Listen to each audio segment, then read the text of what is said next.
When the Henry County courthouse burned in 1865, most assumed the flames consumed nothing but Confederate records and debt ledgers.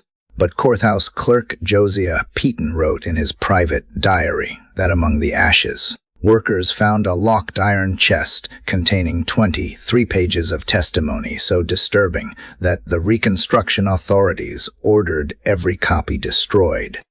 The testimony belonged to a woman identified only as the Silent Giant, a slave woman who stood 6'7" in tall and had not spoken a single word in 18 years. Her silence ended on March 14, 1863, when a Union surgeon examined her in a contraband camp outside Richmond. What she whispered to him about her master and her 9 daughters caused 3 witnesses to vomit, and the surgeon himself requested immediate transfer to frontline duty, rather than document what he had heard. The military suppressed her account. The surgeon died of typhoid 6 weeks later, and the woman vanished from all official records, but fragments of her story survived in private letters. Hidden journals, and the nightmares of those who heard it. Before we continue with the story of the woman they called Big Sarah and the plantation that consumed her children, we want to hear from you. Subscribe to our channel and leave a comment telling us what state you are listening from. Now, let us enter the world of Greenbryer Plantation, where silence became the only mercy left. The woman who would become known as Big Sarah arrived at Greenbryer Plantation in Powhatan County, Virginia on an August morning in 1831. The same week, Nat Turner began his rebellion 70 miles to the southeast. And Greenbryer sat on 2,000 acres of tobacco land along the James River, far enough from Richmond to feel isolated, but close enough that its owner, Nathaniel Crowther, could maintain business connections with the city's merchant class. The plantation house itself was an imposing 3-structure of red brick with white columns that Crowther had installed in 1828 to match the Greek Revival fashion sweeping through Virginia's planter elite. 12 slave cabins formed a neat row behind the main house, each structure housing between 6 and 10 people in conditions that even by the standards of 1831 were recognized as harsh. Crowther had inherited Greenbryer from his father in 1824, along with debts that had nearly destroyed the family name. At 31, he had managed to restore some of the plantation's profitability through tobacco cultivation and what he called strategic breeding programs, a practice that was becoming increasingly common as the domestic slave trade expanded and the overseas trade had been officially abolished since 1808. His wife Constance had died in childbirth in 1829, leaving him with no legitimate children, but a plantation to run and a reputation to rebuild among the Tidewater aristocracy. The woman who stepped off the wagon that August morning was unlike any slave the other captives at Greenbryer had ever seen. She stood well over 6 feet tall with broad shoulders and hands so large they could palm a man's head like a melon. The slave trader who brought her, a man named Vernon Caldwell from Charleston, claimed she was 22 years old and had been born on a rice plantation in the South Carolina Low Country. He sold her to Crowther for $800, a significant sum that reflected both her size and what Caldwell described as her exceptional breeding potential. Her name, Caldwell said, was Sarah. She had been separated from a previous owner's estate after what Caldwell vaguely described as an incident of defiance. When Crowther asked what kind of defiance, Caldwell's expression hardened. He said only that Sarah had watched something happen to her mother, and since that day she had not spoken a single word to anyone, white or black. Crowther examined her teeth, her hands, Her legs. He had her walk back and forth. She moved with a strange mechanical quality, her eyes fixed on the middle distance, never meeting anyone's gaze. Her silence did not trouble Crower. In fact, he seemed to prefer it. What Crower did not tell Caldwell or anyone else was that he had looked for exactly this kind of woman. In the months since his wife's death, Crowther had become increasingly obsessed with what he called improving the stock of his slave population. He kept detailed records in a leather journal documenting heights, weights, physical characteristics, and what he termed reproductive capacity. He had read treatises on animal husbandry and had begun to apply those same principles to human beings. He believed with the certainty of a man who had never been challenged that he could breed a generation of slaves who would be stronger, more obedient, and more valuable than any that had come before. Sarah was, in his mind, the perfect foundation for this experiment. Her height and strength meant her children would likely inherit those traits. Her silence meant she would not corrupt them with stories of freedom or resistance. And her apparent brokenness, the blank expression, the mechanical movements suggested a spirit that had already been crushed, which meant she would not fight what was to come. The other slaves at Greenbryer watched Sarah's arrival with a mixture of curiosity and pity. An older woman named Bess, who served as the unofficial matriarch of the slave quarters, later told another captive that she knew immediately that something was wrong with Sarah. Not wrong in her mind, Bess would explain, but wrong in her soul. She had seen that look before on people who had witnessed things so terrible that words could no longer contain them. Silence, in those cases, was not a weakness, but a fortress, the last defense against a world that had already taken everything else.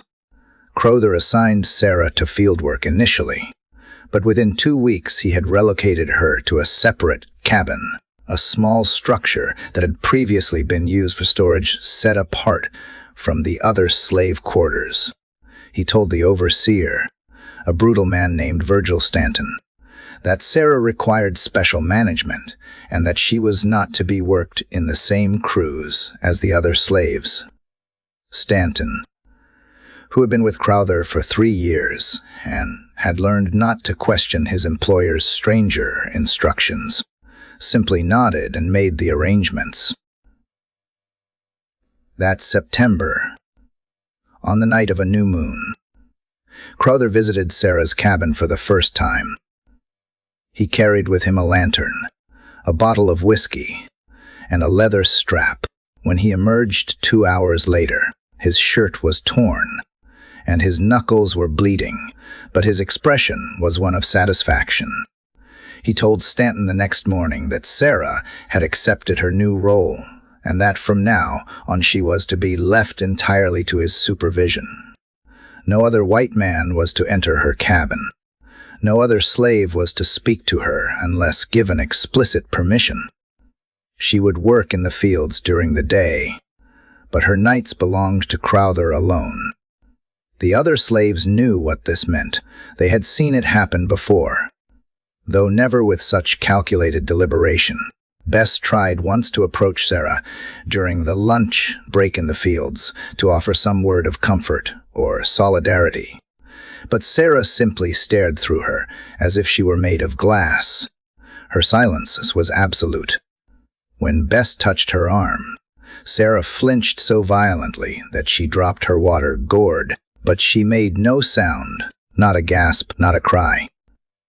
Nothing. By December of 1831, the first signs of Sarah's pregnancy became visible. Crowther recorded the date in his journal with evident satisfaction, noting her measurements and estimating that the child would be born in late spring. He began to feed her better than the other slaves. more meat, more vegetables, milk from the plantation's dairy. He wanted to ensure, he told Stanton, that the child would be healthy and strong. He had plans for this child and for all the children that would follow. The other slaves watched as Sarah's belly grew through the winter months. They saw how Crowther visited her cabin every few nights, how he sometimes brought cloth or small gifts that he presented to her as if she were a prized mare in his stable. They saw how Sarah's silence deepened, how she moved through the world like a ghost in a body too large to hide. Some of the women tried to help her when they could, leaving extra food near her cabin, offering a quiet nod of acknowledgement when they passed in the fields. But Sarah never responded. Her eyes remained fixed on that distant, unreachable point, and her lips stayed sealed as if they had been soon shut. Bess would later tell her granddaughter that she could feel something dark gathering over Greenbryer that winter. The air felt heavier than it should, she said, and birds seemed to avoid the area around Sarah's cabin. Bess did not believe in curses or haunts in the traditional sense, but she believed in evil, the humankind that needed no supernatural explanation. And she believed that Nathaniel Crowther was bringing something terrible into being, something that would not be satisfied until it had consumed everything in its path. Sarah's first child was born on May 3rd, 1832, during a thunderstorm so violent that the oldest slaves claimed it was the worst they had seen in 20 years. The midwife, a skilled woman named Patience, who had delivered hundreds of babies on various plantations, later told Bess that the birth itself was unremarkable. The baby was large and healthy, a girl with her mother's height already evident in her long limbs. What disturbed Patience was Sarah's complete silence throughout the labor. Most women screamed, cried, cursed, or prayed. Sarah made no sound at all. She stared at the ceiling beams of her cabin, tears streaming down her face, but her mouth remained closed when Patience placed the baby in her arms. Sarah looked at the child with an expression that Patience would describe years later as the saddest thing I ever witnessed. Ever. It was not the sadness of exhaustion or pain, but something deeper, a grief that seemed to know the future. Crowther named the child Delilah and recorded her birth in his journal with meticulous detail. 8 pounds, 3 ounces, 22 in long. Perfect specimens. He wrote, both mother and daughter. He visited the cabin the next day with a small silver rattle, an object that seemed grotesquely out of place in the sparse dirt-floored room. He placed it in the baby's hand and smiled with the satisfaction of a man whose investment was paying dividends. Sarah watched him with those empty eyes, holding her daughter close, and said nothing. For the first year of Delilah's life, Sarah was allowed to keep the child with her. Crowther believed, based on his readings about animal breeding, the mother's milk and care in the early months would strengthen the child's constitution. He continued to visit Sarah's cabin regularly. By the time Delilah turned 8 months old, Sarah was pregnant again. The pattern had been established. Crowther had no intention of stopping. The second child, Rebecca, was born in March of 1833. The third, Judith, arrived in November of that same year. The fourth, Ruth, came in July of 1834. Each pregnancy followed the same ritual. Crowther's visits. Sarah's silence, the birth attended by Patience, and the careful documentation in Crowther's journal. Each time Sarah held her newborn daughter with that same expression of unbearable sadness, and each time she remained silent. The other slaves began to understand the full scope of Crowther's design. He was not simply taking Sarah as a concubine, as many slaveholders did. He was systematically breeding her, treating her as livestock with the explicit goal of producing as many children as possible, and every single child was a girl. This was not by chance, the older slaves whispered, but by design. Crowther wanted daughters because daughters could be bred in turn. He was planning generations ahead, building what he called his improved line. By 1836, Sarah had given birth to 6 daughters: Delilah, Rebecca, Judith, Ruth, Esther, and Naomi. All of them showed signs of their mother's unusual height. Delilah, at 4 years old, was already as tall as a typical 6-year-old. Crowther was delighted. He had begun to separate the older girls from their mother, assigning them to work in the main house, where he could observe their development more closely. He told Stanton that he wanted them to learn domestic skills: cooking, cleaning, sewing, so that they would be more valuable when the time came. But those who worked in the house saw how Crowther watched these little girls, how his eyes followed them with the same calculating assessment he had once directed at their mother. The female house slaves began to fear what would happen when these girls reached adolescence. Sarah saw her daughters less and less as they grew older. Crowther had decided that limiting contact between mother and children would prevent Sarah from teaching them any ideas about resistance or escape. He wanted the daughters to see their situation as natural, inevitable. He wanted them compliant and ignorant like their mother appeared to be. What Crowther did not understand, what his arrogance prevented him from seeing, was that Sarah's silence was not compliance. It was calculation. In late 1836, 2 events occurred that would set in motion the tragedy that still haunts Powhatan County.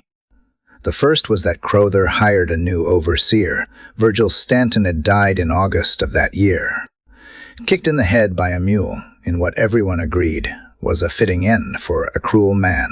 His replacement was a younger man named Edmund Yancey, recently arrived from North Carolina. Yancey was efficient and brutal, but unlike Stanton, he was also curious. He noticed things. He kept his own records, and he began to wonder about the tall, silent woman in the isolated cabin and the growing number of light-skinned girls who all bore a striking resemblance to their master. The second event was that Sarah became pregnant for the 7th time. But this pregnancy was different from the others. By the end of her 2nd trimester, it became clear that she was carrying twins. Patients examining her in the cabin felt 2 distinct heads and told Crowther that he could expect 2 more daughters by spring. Crowther's excitement was almost childish. Twins meant his breeding program was even more successful than he had hoped. He doubled Sarah's food rations and forbade her from any field work. She was too valuable now to risk. The twins, Hannah and Abigail, were born on March 22nd, 1837. Both survived. Both were healthy, and both were girls. Crowther now had 8 daughters from Sarah, ranging in age from 5-year-old Delilah to newborns Hannah and Abigail. In his journal, he calculated that if the pattern continued, Sarah could produce at least 6 more children before her childbearing years ended. He had already begun to plan for Delilah's future. She would turn 12 in 1839. By 13 or 14, she could begin bearing children herself. The cycle would continue, expanding exponentially, creating a dynasty of slaves who would make Greenbryer the most prosperous plantation in Powhatan County. But something had changed in Sarah after the twins were born. Patients noticed it first. Sarah had always been silent, but now there was something different in her eyes. Not emptiness, but intensity. She watched her newborn daughters with an expression that was no longer simply sad. It was focused, determined. For the first time in 6 years, patients saw Sarah's jaw clench with what looked like rage. On a cold night in November of 1837, 6 months after the twins' birth, screams erupted from the main house. The slaves in the quarters heard Crowther shouting. Then the sound of something heavy crashing. Yancey emerged from his cabin with a pistol and ran toward the house. What he found inside would become the subject of whispered speculation for decades to come, though the official record would say almost nothing about it. 5-year-old Delilah was cowering in a corner of Crowther's study, her dress torn. Crowther himself was bleeding from a wound on his head, caused by a brass candlestick that lay on the floor. And standing in the doorway, silent as always, but with her massive frame blocking any exit, was Sarah. In her hand, she held a kitchen knife. She had somehow left her locked cabin, made her way to the main house, and found her daughter in Crowther's study. What exactly she had witnessed was never officially recorded, but the implications were clear to everyone present. Yancey raised his pistol, aiming at Sarah's chest. For a long moment, nobody moved. Then Sarah did something extraordinary. She looked directly at Crowther for the first time since her arrival at Greenbryer 6 years earlier. She looked at him with an expression of such profound hatred that Yancey later told his wife it made his blood run cold. And then, still holding the knife, she turned and walked out of the house. She did not run. She simply walked with that same mechanical gait back toward her cabin. Crowther, wiping blood from his face, screamed at Yancey to shoot her, but Yancey hesitated. Something in Sarah's deliberate, calm departure had unnerved him. She was not fleeing like someone who feared punishment. She was withdrawing like someone who had accomplished exactly what she intended. Before Yancey could make a decision, Sarah had disappeared into the darkness. They found her the next morning, sitting in her cabin with her 9th daughter, a newborn she had delivered by herself during the night. No one had even known she was pregnant again. The baby, whom Crowther would name Miriam, was small but alive. Sarah sat holding her, dried blood on her thighs, the kitchen knife placed deliberately on the floor in front of her. She stared straight ahead, silent as always, waiting for whatever would come next. Crowther was faced with a dilemma.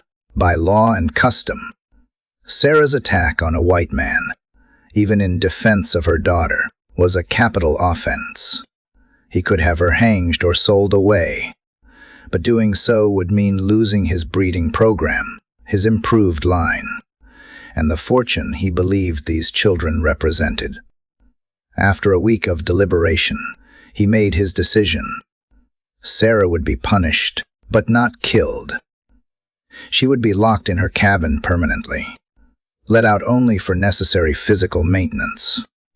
She would no longer see her daughters at all, and to ensure she could never attack anyone again, Crowther had a blacksmith forge an iron collar that would remain around her neck permanently. Attached to a chain bolted to the wall of her cabin, the chain was long enough that she could move around the small space, but not long enough to reach the door. The other slaves watched in horror as this sentence was carried out. Bess wept openly, which earned her 10 lashes from Yancey. The house slaves who had cared for Sarah's daughters were forbidden from speaking about what had happened, and Edmund Yancey, who had seen something in that moment in Crowther's study that he could not quite articulate, began to keep a secret journal of his own, a record of observations that would prove crucial years later. Sarah's punishment began in December of 1837. For the next 4 years, she lived in that cabin, chained like an animal, visited only by Crowther for his purposes and by patients when births required medical attention. She gave birth to her 9th daughter in that first year of captivity. She never saw Delilah again. She never held Rebecca or Judith or any of her other children. And she never ever spoke. But silence, as Bess had understood years earlier, can be a weapon, and Sarah was sharpening hers with every passing day. The years between 1837 and 1845 transformed Greenbryer Plantation into something that even neighboring slaveholders found disturbing. Crowther's obsession with his breeding program had evolved into a mania that consumed his every waking thought. He had converted 2 rooms of the main house into what he called his study of human husbandry, filling them with charts, measurements, and daguerreotype images of Sarah's daughters at various ages. He corresponded with agricultural societies and even some medical professionals, though he was careful to phrase his inquiries in abstract terms that did not reveal the full scope of his experiments. The daughters themselves grew in their separate spheres, each one developing under Crowther's watchful eye. Delilah, the eldest, turned 13 in 1845. She had inherited her mother's height and was nearly 6 feet tall, with the kind of striking appearance that drew attention wherever she went. Crowther had trained her in household management and had begun introducing her to visitors as his ward, a fiction that fooled no one but satisfied his need for social respectability. What happened in the private hours between Crowther and Delilah was known only to the house slaves who changed the sheets and heard the sounds that echoed through the corridors at night. Rebecca, Judith, and Ruth worked in the house as well, learning skills that Crowther claimed would make them valuable as skilled slaves. Esther and Nami, slightly younger, helped in the kitchen under the supervision of the cook, an elderly woman named Dinah, who treated the girls with a gentleness that bordered on defiance. The youngest 3, Hannah, Abigail, and Miriam, still lived in the slave quarters, though Crowther had them brought to the main house regularly for what he called inspections.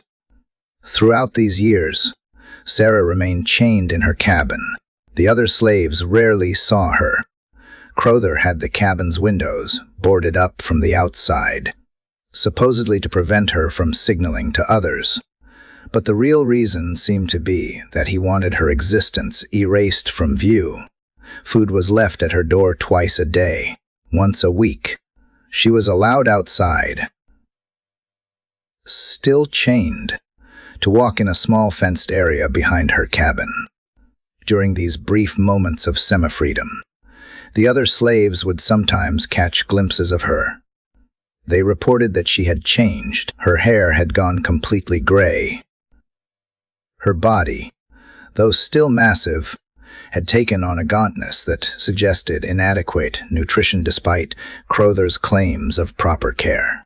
But her eyes, those who dared to look into them, said her eyes had become something else entirely, not empty anymore, but burning.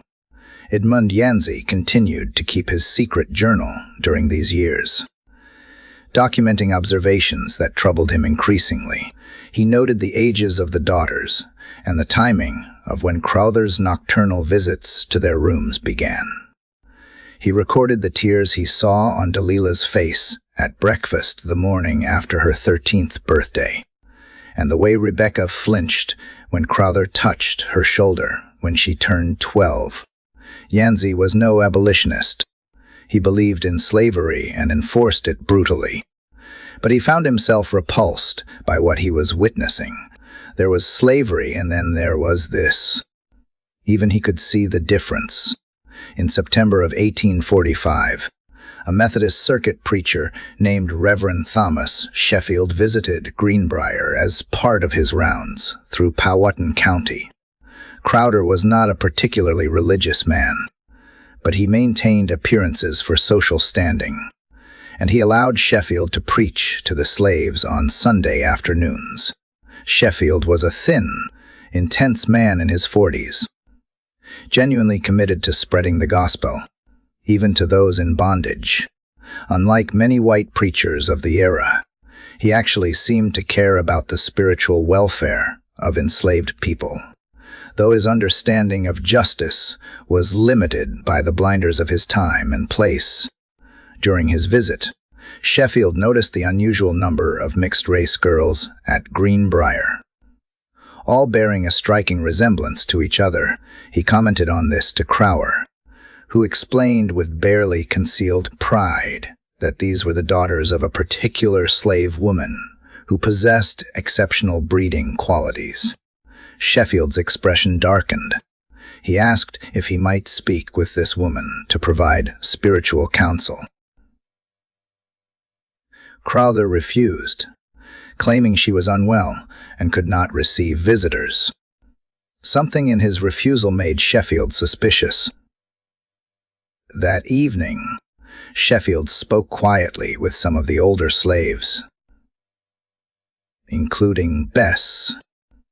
What she told him carefully, knowing the danger of speaking too freely to any white man,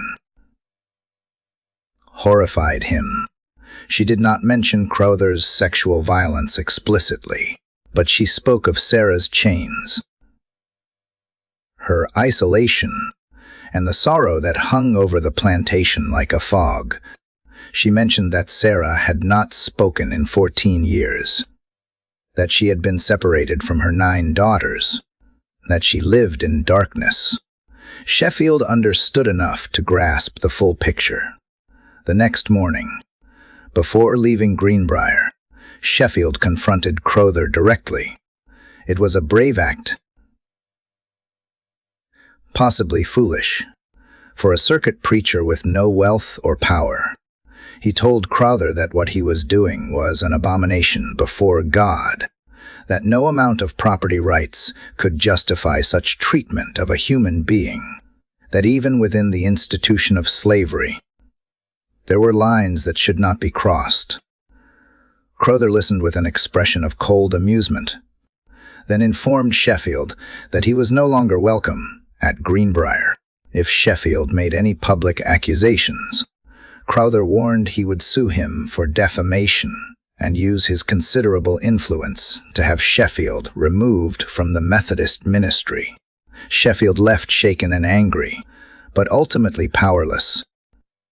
However, Sheffield did something that would prove significant later. He wrote a detailed letter to his bishop describing what he had witnessed at Greenbryer without naming Crowther directly. He also sent a copy to a fellow minister in Richmond who had expressed sympathy with the more reformed-minded elements of the Methodist Church. These letters would sit in church archives, forgotten, until the Civil War brought them back to light. In December of 1845, something changed in Sarah's cabin. Patients who still attended to Sarah's medical needs noticed it.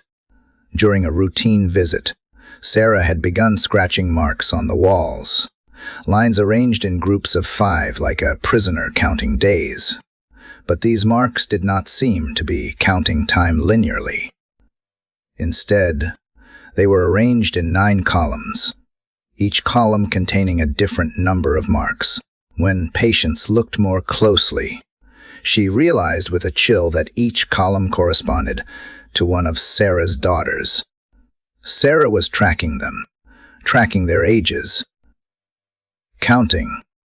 Patience said nothing to Crowther about this discovery.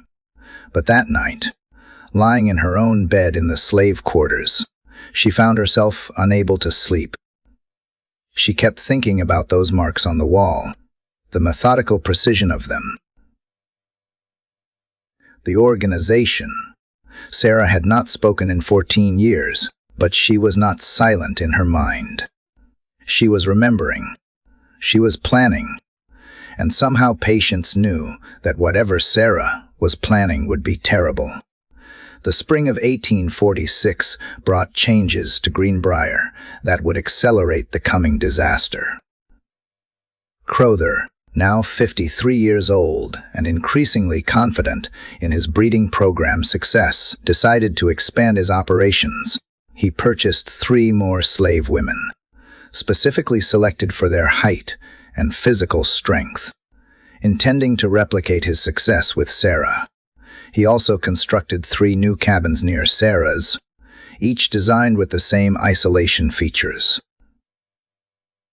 Boarded windows, reinforced doors, and iron rings embedded in the floor for chains. The other slaves watched these preparations with growing dread. They understood what Crowther intended, and they knew that Sarah's fate would be replicated 3 times over. But Crowther had become sloppy in his confidence.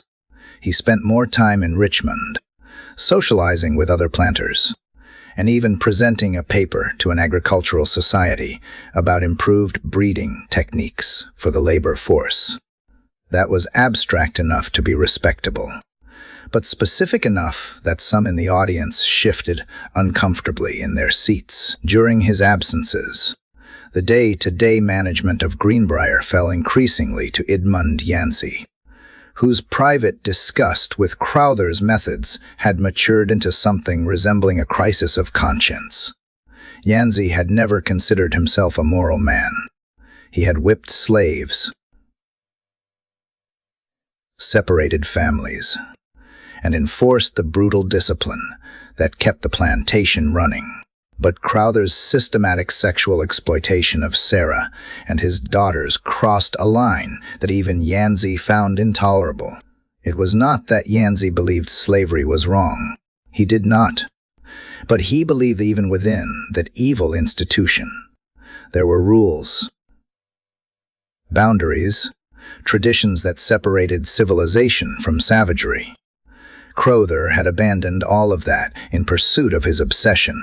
In April of 1846, Yancey did something that would have gotten him killed if Crowther had discovered it. He unlocked Sarah's cabin door one afternoon while Crowther was in Richmond and stood at the threshold. Not entering, but looking inside, Sarah sat on her straw mattress, the iron collar around her neck, the chain stretching to the wall. She looked at him with those burning eyes, and for a long moment neither of them moved. Then Yancey spoke. He said, "I know what he has done to you. I know what he is doing to your daughters. I cannot stop him. But I want you to know that someone sees it." Someone knows. Sarah stared at him, her expression unchanging. Then slowly she raised her hand and pointed toward the wall where she had scratched her marks. The 9 columns representing her 9 daughters. Yancey looked at those marks and understood. She was not asking for sympathy. She was making sure he knew she was counting. Making sure someone would remember, when the time came, how many there were. How many had been violated? How many had been stolen from her? Yancey nodded, locked the door, and walked away feeling like he had just witnessed something that would haunt him until his death. That summer, Delilah became pregnant. She was 14 years old. The father was obviously Crowther, though he never acknowledged this publicly. The house slaves watched her belly grow with a mixture of pity and horror. understanding that Crowther's plan had entered its next phase. He was breeding the second generation now. His improved line was expanding exactly as he had designed it. When Danina, the elderly cook, tried to comfort Delilah one evening in the kitchen, the girl broke down sobbing. She whispered through her tears that she wanted to die, that she had tried to throw herself down the stairs, but Rebecca had stopped her, that she could not bear what was happening to her. Danina held her and said nothing, because there was nothing to say. There were no words adequate to this particular kind of suffering. In September, something extraordinary happened. A slave named Josiah, who worked in the stables, was making repairs to Sarah's cabin when he heard something that made him freeze. It was a voice, low, rough from Dessous, but unmistakably human. Sarah was speaking, not to him, not to anyone present, but to herself. She was reciting names. Delilah, Rebecca, Judith, Ruth, Esther, Naomi, Hannah, Abigail, Miriam, over and over, like a prayer or an incantation. Josiah finished his repairs quickly and left without saying anything. But he told Bess what he had heard. Bess's blood ran cold. Sarah had been silent for 15 years, and now she was speaking again, speaking her daughter's names in the darkness of her prison. It felt like something was awakening, something that had been waiting a very long time. October brought tragedy and revelation in equal measure. Rebecca, who was 12 years old, tried to run away. She made it 15 miles before slave catchers found her hiding in a barn. They brought her back to Greenbryer in chains, and Crowther had her whipped in front of all the other slaves as an example. 20 lashes methodically applied by Yancey, who later wrote in his journal that it was the worst thing he had ever done. Rebecca screamed through the first 10 lashes, then went silent for the last 10, her mind retreating to wherever people go when the body can no longer protect them. When it was over, Crowther announced that Rebecca would be sold away within the week. He had decided she was a bad influence on her sisters. This announcement caused something unexpected to happen. Delilah, her belly now visibly swollen with Crowther's child, stepped forward and spoke in front of everyone. She said, "You cannot sell her. She is my sister. If you sell her, I will tell everyone in Richmond what you have done to us. I will stand on a street corner and tell everyone who will listen." The slaves held their breath. No one spoke to Crowther this way. Certainly no slave, and especially not a pregnant 14-year-old girl. Crowther's face turned purple with rage. He stepped toward Delilah, raising his hand to strike her. But then he stopped. He looked at her pregnant belly. His investment, his future profits, and lowered his hand. He said through gritted teeth that Rebecca would not be sold, but she would spend the next month in the root cellar beneath the kitchen with minimal food and water to contemplate her sins. Delilah had won a small victory, but everyone present understood it would not be forgotten. That night, Yancey broke his own rules again. He went to Sarah's cabin and, speaking through the door, told her what had happened with Delilah and Rebecca. He told her that Delilah was pregnant. He told her that Rebecca had tried to escape. He did not know why he felt compelled to do this. Perhaps because Sarah had no other way of knowing what was happening to her daughters. Perhaps because he felt she had a right to know. Or perhaps because he needed someone to understand the full scope of what was unfolding. When he finished speaking, there was silence. Then from inside the cabin, he heard Sarah's voice for the first time.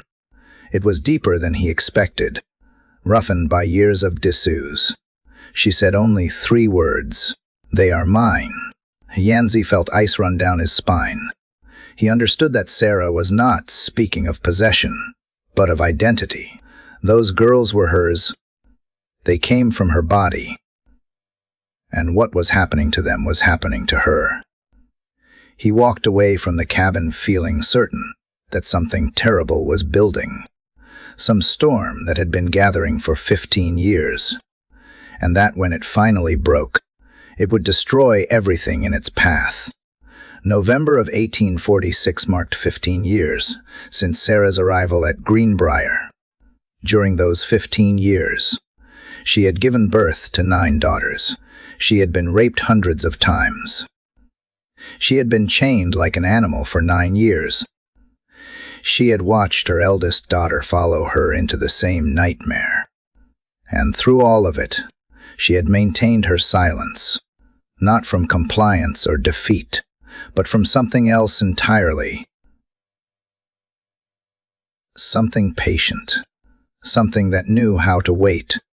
Just when we thought we understood the full horror of what was happening at Greenbryer, the situation intensifies in ways that will shock even those familiar with the darkest chapters of American history. If this story is giving you chills, share this video with a friend who loves dark mysteries.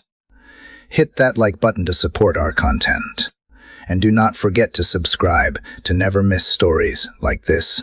Let us discover together what happens when Sarah's silence finally breaks. On December 1st, 1846, Delilah gave birth to a son. It was the first male child born from Crowther's breeding program, and his excitement was almost manic. He named the boy Nathaniel Jr. and announced to the house slaves that this child represented the future of Greenbryer. A son meant continuity, legitimacy in his twisted mind. He could claim the boy as his heir, though everyone knew the truth about his parentage. What Crowther did not anticipate was Delilah's reaction to her son. The moment she held the infant, something shifted in her. The house slaves saw it, a hardening around her eyes, a straightening of her spine despite her exhaustion. She looked at this baby boy born from violence and exploitation, and made a decision that would echo through the coming months. She refused to nurse him. When Crowther demanded she feed the child, she turned her face to the wall and said nothing. They brought in a wet nurse, another enslaved woman named Flora. But Delilah's rejection of her own son created a tension in the household that everyone could feel. Yanzi noted in his journal that Delilah seemed to be following her mother's example of strategic silence. She spoke only when absolutely necessary, moved through the house like a shadow, and kept her eyes down except when she thought no one was watching. In those unguarded moments, Yanzi caught expressions on her face that reminded him disturbingly of Sarah. That same burning intensity, that same sense of someone counting, calculating, waiting. The winter of 1847 was brutal. Snow fell early and stayed late, trapping everyone at Greenbryer for weeks at a time. The isolation seemed to amplify the darkness that had settled over the plantation. Crowther spent more time in the main house, drinking heavily, obsessively, checking on his daughters and documenting their development in his journals. He had begun to turn his attention to 13-year-old Judith, and the house slaves knew what that meant. The cycle was continuing, expanding, consuming. In February, something happened that would prove to be a turning point. Rebecca, who had spent her month in the root cellar the previous fall and emerged changed, quieter, harder, was caught teaching some of the younger slaves to read using a stolen Bible. Literacy among slaves was illegal in Virginia, and teaching reading was considered a dangerous subversion. Crowther was furious. He had Rebecca whipped again, 10 lashes this time. But even through the punishment, she remained silent. When it was over, she looked at Crowther with an expression of such pure contempt that he actually stepped backward. That night, Yancey made his most dangerous decision yet. He went to Sarah's cabin with a lantern and unlocked the door. He stepped inside for the first time since her imprisonment began 9 years earlier. The smell was overwhelming. Unwashed body, waste, despair. Sarah sat in the corner, the chain attached to her iron collar, her gray hair hanging in matted clumps. But when she raised her eyes to look at him, Yancey saw intelligence there. Focus. Purpose. He told her everything. He told her about Delilah's baby, about Rebecca's whipping, about Judith's future. He told her that Crowther planned to start breeding the younger daughters as soon as they reached puberty. He told her that the new cabins were ready for the 3 new women Crowther had purchased. He told her that the evil was expanding, multiplying, and that he did not know how to stop it, but felt she deserved to know. When he finished, Sarah was quiet for a long moment. Then she spoke, her voice rough but clear. "How long until spring?" The question startled Yancey. He said it was February, so perhaps 2 months. Sarah nodded slowly. Then she asked, "Where do they keep the keys?" Yancey understood immediately what she was asking. The keys to all the chains, all the locks, all the cabins. He told her they hung in Crowther's study on a hook behind his desk. Sarah absorbed this information, then said, "Go now. Do not come back. When it happens, say you knew nothing." Yancey wanted to ask what she meant, but the look in her eyes stopped him. He left the cabin, locked the door, and returned to his own quarters. Feeling like he had just set something irreversible in motion, March brought warmer weather and increased activity at Greenbryer. Crowther announced he would be hosting a gathering of neighboring planters. In April, a social event designed to show off his success and rebuild his standing among the Tidewater elite. He wanted Greenbryer to look prosperous, orderly, civilized. He had the house slaves working constantly to prepare, and he made plans to display his improved stock, meaning Sarah's daughters, as examples of his breeding program's success. The daughters themselves understood what this meant. They would be paraded before other white men evaluated like livestock, their future fates sealed. During these preparations, strange things began to happen. Tools went missing from the workshop. A section of fence near Sarah's cabin collapsed for no apparent reason. The lock on the smokehouse was found broken one morning, though nothing seemed to have been stolen. Yancey investigated these incidents, but could find no explanation. The other slaves claimed ignorance, but he noticed they seemed tense, expectant, as if waiting for something.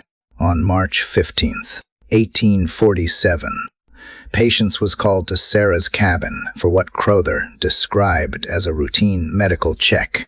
When Patience entered the cabin, she found Sarah sitting calmly on her mattress, the chain pulled beside her. She had somehow removed the iron collar from her neck. The metal was bent, twisted by sheer force until the lock mechanism had broken.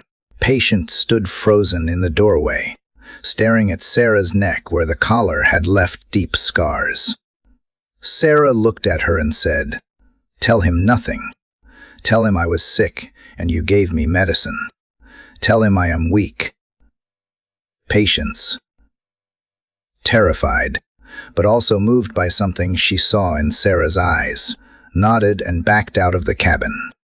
She reported to Crowther exactly what Sarah had instructed, adding that Sarah seemed to be suffering from a fever and should not be disturbed. Crowther, preoccupied with his party preparations, accepted this report without question. What Patience did not tell anyone was what else she had seen in that cabin. Scratched into the wall in 9 columns were the names of Sarah's daughters, and beneath each name was a series of marks, counts of something Patience did not fully understand. But the pattern was clear. Sarah had been tracking not just her daughters' ages, but their menstrual cycles. She knew with precision which of her daughters was currently fertile, and she knew when Crowther would likely visit their rooms. She had been documenting his patterns for years, counting the days between his assaults, predicting his movements with the accuracy of someone who had studied her enemy with absolute focus. The week before Crowther's planned gathering, Yanzi noticed that Sarah's cabin had gone completely silent. No sounds came from within. The food left at her door remained untouched. He reported this to Crowther, who seemed annoyed rather than concerned. Crowther said Sarah was probably being dramatic and that she would eat when she got hungry enough. He instructed Yanzi to leave her alone until after the party. He did not want any disruptions, but Sarah was not being dramatic. She was preparing. During those days of apparent silence, she had been systematically weakening the boards of her cabin's back wall, working at them with patient, methodical determination. She had been testing the weight of her chain, calculating how it could be used as a weapon. She had been listening to the sounds of the plantation, learning the rhythms of who walked where and when. And she had been thinking about her daughters, all 9 of them, and what she needed to do to save them from her fate.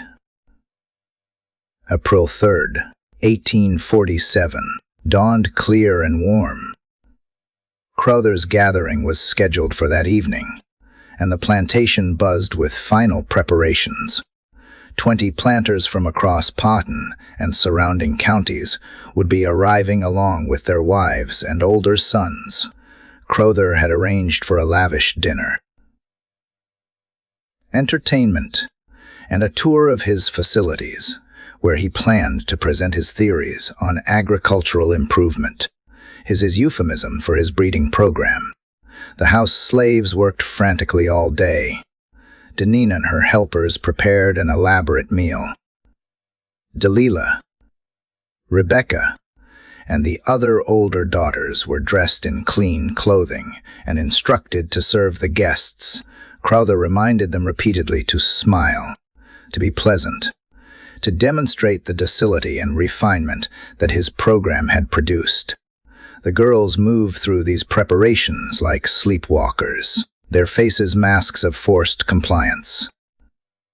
At sunset, the guests began to arrive in their carriages. The sound of horses, laughter, and conversation filled the air. Crowther stood on the front steps of the main house, greeting each arrival with exaggerated warmth. The party moved inside, and soon the dining room echoed with the sounds of men discussing tobacco prices, politics, and the growing tensions over slavery that were beginning to fracture the nation. What none of them knew was that in her cabin, Sarah had finished her preparations. She had removed the weakened boards from the back wall, creating an opening just large enough for her massive frame. Squeeze through. She had wrapped sections of her chain around her hands and forearms, turning it into both armor and weapon. And she had made a decision about what came next. A decision that had been forming for 16 years, since the first night Crowther had entered her cabin with his lantern and his leather strap. At precisely 8:00, as dinner was being served and Crowther was standing to make a toast, Sarah emerged from her cabin. She moved through the darkness with surprising speed for someone who had been chained for 9 years, her body remembering freedom, even if her mind had never forgotten imprisonment. She made her way not toward the main house, but toward the quarters where her youngest daughters, Hannah, Abigail, and Miriam, slept.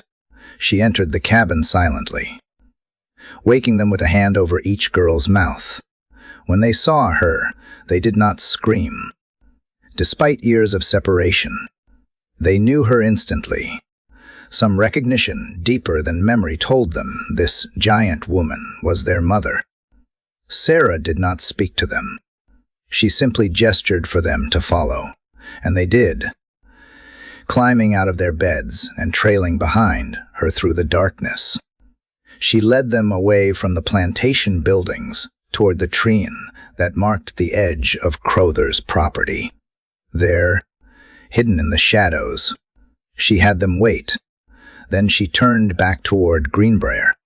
The house slaves who witnessed what happened next would carry those memories to their graves, and their testimony would become the fragmented record that survived.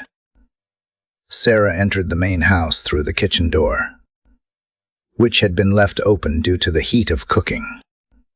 She moved through the corridors with purpose, the chain still wrapped around her arms, making soft clicking sounds against the walls.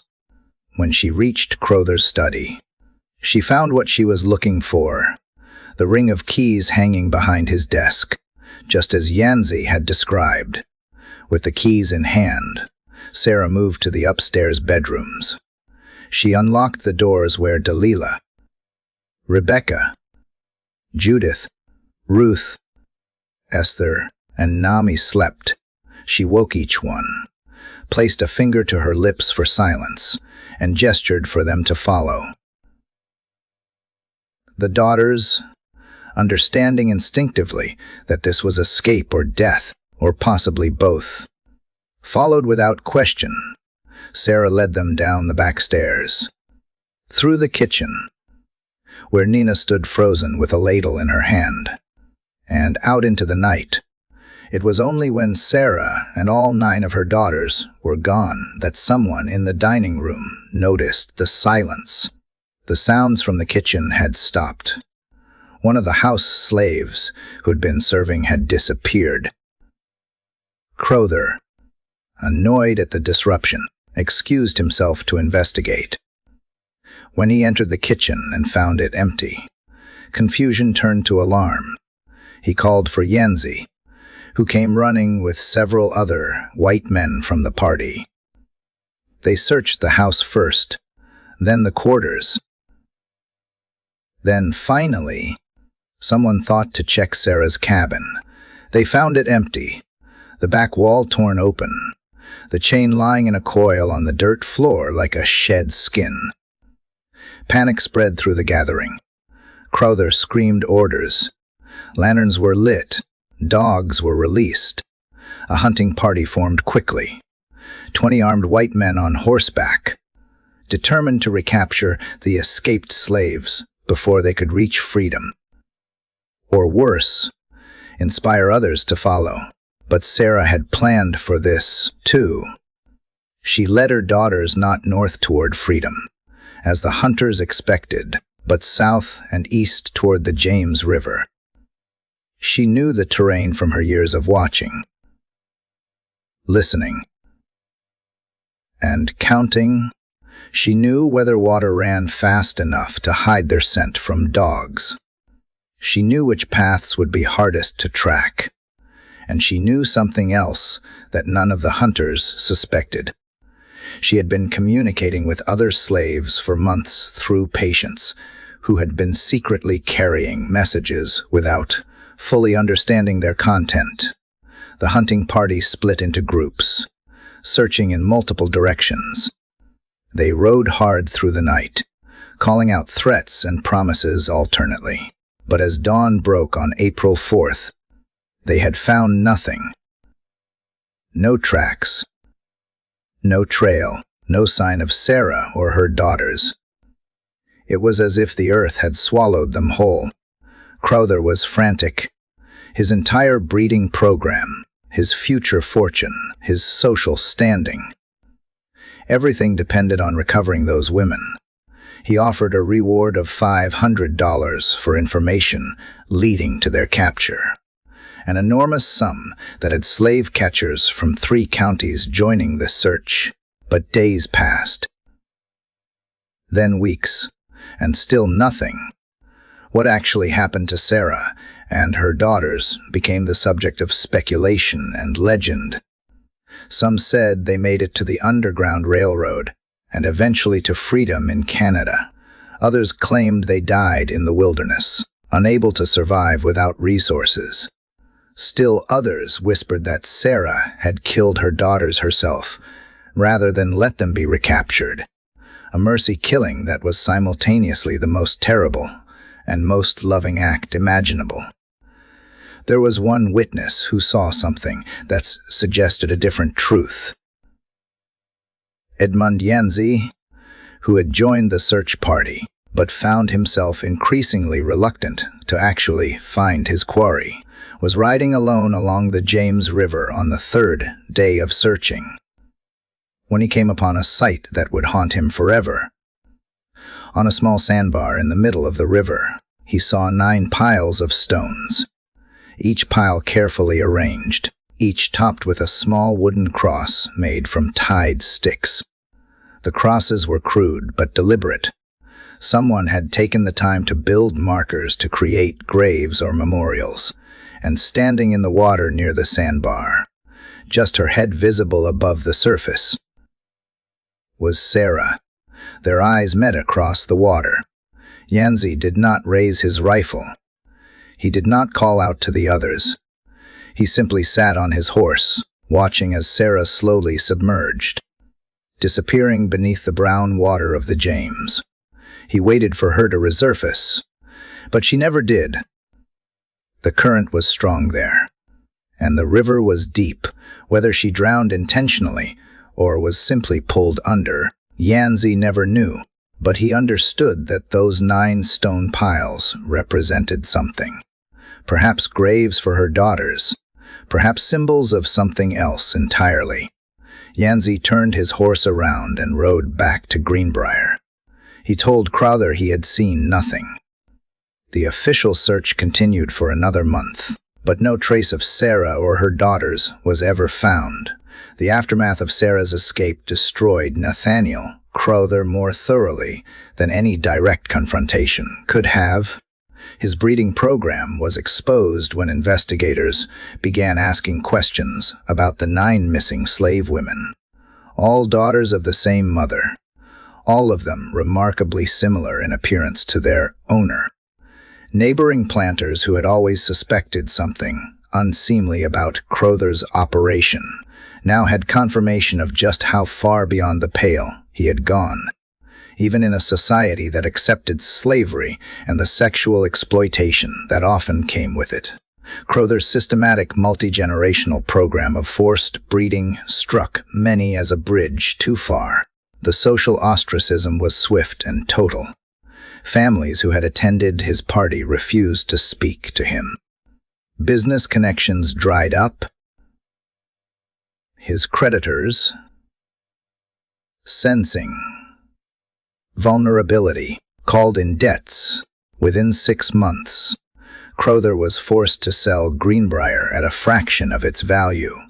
He moved to Richmond, where he lived in increasing squalor and paranoia, convinced that he saw Sarah's face in crowds, heard her footsteps in the night. He died in 1852 at age 59, found in his rented room, having apparently drunk himself to death. His obituary made no mention of children, legitimate or otherwise. Edmund Yancey left Greenbryer shortly after the escape and never worked as an overseer again. He moved to Charlottesville and opened a small general store. His private journal, discovered after his death in 1881, provided much of the detailed information about life at Greenbryer during those terrible years. in his final entry, dated 3 days before he died. He wrote, "I have spent 44 years trying to forget what I saw at that plantation. I have failed. Every night I dream of a woman's face in the river, and I wake up grateful that she got away, even if getting away meant drowning. Some prisons are worse than death. She understood that. I hope her daughters understood it, too." The fate of Sarah's 9 daughters remains one of the great mysteries of pre-Civil War Virginia, despite intensive searches and a reward that stayed in effect for 5 years. No trace of them was ever found. No slave catchers reported captures matching their descriptions. No newspaper accounts from Canada or northern states mentioned their arrival. They simply vanished.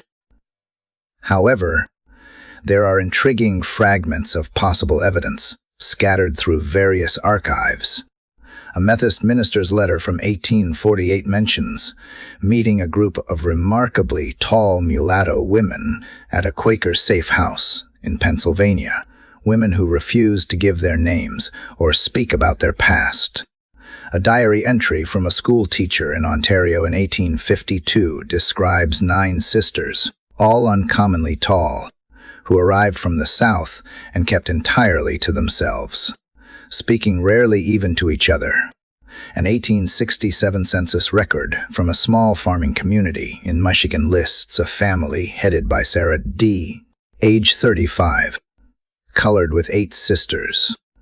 Though the surname is illegible due to water damage, could these references all point to Sarah's daughters having survived and made new lives for themselves? Or were they entirely different people? Their similarities to Sarah's children merely coincidental? The historical record provides no definitive answer. What is known with certainty is that Greenbryer Plantation never recovered from the events of April 1847. The property changed hands 3 times in 15 years, with each owner reporting financial difficulties and an inability to keep enslaved workers on the land. Slaves assigned to Greenbryer reported feeling watched, hearing voices at night, finding unexplained marks scratched into walls, 9 vertical lines repeated over and over. Superstitious beliefs grew around the place. By the time of the Civil War, Greenbryer had been effectively abandoned. The plantation house burned in 1864 during Union General Philip Sheridan's Valley Campaign. The Greenbryer was technically outside the campaign's path. Some historians believe Confederate deserters might have set the fire. Others think it might have been freed slaves settling old scores. The ruin stood for decades, slowly collapsing, until finally the last walls fell in 1923. Today, the site where Greenbryer once stood is an empty field reclaimed by Virginia scrub pine and honeysuckle. A historical marker installed in 1994 makes brief mention of the plantation's existence, but says nothing about Sarah or her daughters. Local historians who know the full story have debated whether to push for a more comprehensive marker, one that tells the truth about what happened there. So far, no consensus has been reached, but there is one memorial that might be considered unofficial and unintentional along the James River, about 3 miles from where Greenbryer once stood. There is a sandbar that appears during low water in late summer. On this sandbar, visitors sometimes report finding piles of stones arranged in groups. The stones are smooth river rocks, and the piles seem too deliberately placed to be natural formations. Local teenagers, unaware of the history, sometimes knock them over, but the next summer, the piles always return, rebuilt by unknown hands. Are these the same memorial piles that Edmund Yancey saw in 1847? Almost certainly not. The river shifts its sandbars constantly, and nothing made of stone would survive unchanged for over a century. but the piles keep appearing, as if some tradition has taken hold, passed down through generations by people who might not even know why they are building monuments to 9 women who disappeared into the American darkness more than 170 years ago. The final word on Sarah and her daughters came from an unexpected source. In 1908, a woman named Clara Pemberton donated her late father's papers to the Virginia Historical Society. Josiah Peaton had been the Henry County courthouse clerk who witnessed the destruction of Sarah's testimony in 1865. Among his papers was a single sheet that he had apparently hidden from the military authorities, a fragment of the original transcript. It contained Sarah's response to a question about why she had remained silent for so long. Her answer, recorded in the meticulous handwriting of a Union Army scribe, read, "Words are what they use to lie. I had no words left that had not been stolen or twisted. So I saved my silence like a knife, sharp and clean until the moment I could use it to cut us free. My daughters learned from my silence that survival is not the same as submission, that waiting is not the same as accepting, that a woman who does not speak may still be planning how to burn the world that tried to break her." This mystery shows us that the darkest chapters of American history are often the ones we try hardest to forget. But that forgetting serves no one except those who would prefer their crimes remain hidden. Sarah's story is not unique. It represents the experiences of countless women whose names and faces have been erased from historical memory, whose suffering was so ordinary within the context of slavery that it barely warranted documentation. What do you think of this story? Do you believe Sarah and her daughters made it to freedom, or did they perish in the attempt? Leave your comment below. If you enjoyed this tale and want more horror stories like this, subscribe, hit the notification bell, and share with someone who loves mysteries. See you in the next video.